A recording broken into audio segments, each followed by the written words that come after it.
The cost of childcare is not the only factor that families consider when they're looking for a daycare or any kind of childcare. There's commenters essentially saying that if you don't go to a center-based daycare, you can do a home daycare and it's cheaper. So why aren't people doing that? But it's not that people aren't doing that. We have to remember that access to childcare is just as much of a hurdle as the cost of childcare. I personally have an 18-month-old daughter. She cannot enter daycare yet. She is on the wait list. I cannot find her a spot that works with my schedule, that works with our budget. We just couldn't. And so she'll be entering, I think, now in February.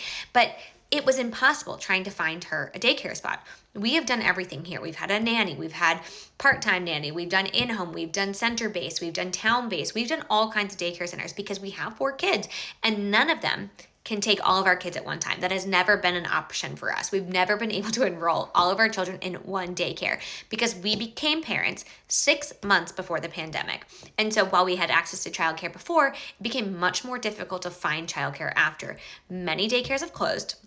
Many daycares just completely shuttered their doors and are gone completely. Others limited their capacity. Others limited their hours.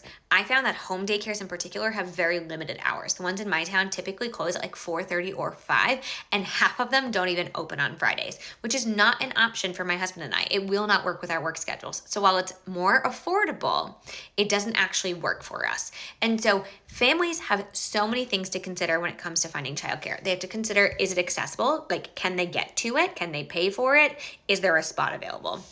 Then, do the hours work? Do they work with your schedule? What does that look like? Do they close for random holidays? Are they open for school holidays? Are they open in the summer? What are their hours like? Does that work for you? And then the cost. Can you afford this daycare center? And what do their annual price increases look like? Because if we don't talk about the price increases, then you find yourself in a big hole when they jump 10 to 20% year over year. So even though when you enroll, you're kind of like eyeing the cheaper prices when your kid becomes a toddler or preschooler or pre-K, but those cheaper prices aren't actually much cheaper when the cost goes up 10 to 20% a year. There's so much to consider when you consider childcare for your children if you're a working parent, and the cost is just one of the many things that makes it difficult.